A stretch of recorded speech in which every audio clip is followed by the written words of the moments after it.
This is the information we are getting panyaya yekubatwa kwamadzibaba veshanduko.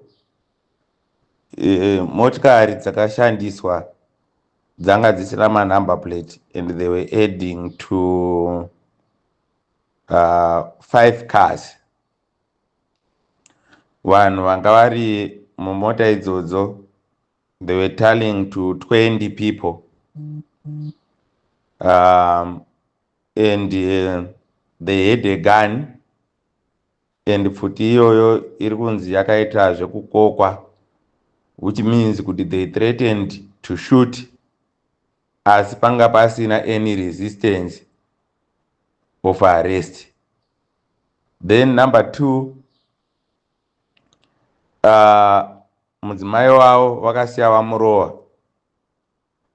Then the question is, imimi zvigananda muri kuti madzibaba veshanduko tiri kuda kuvasungira kuti vaidistributa maflyers.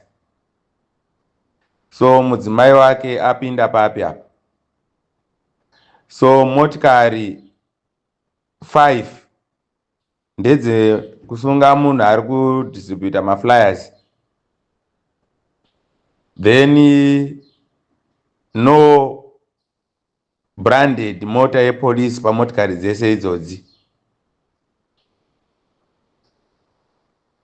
Ndosaka tiri kuti police must not be reckless, because mukanyora zvinhu zviri reckless, criminals will take advantage.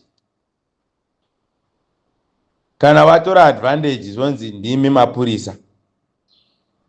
So now we will make a follow up toisa zvinhu zvese on the table, but this is the information yatinayo as of now.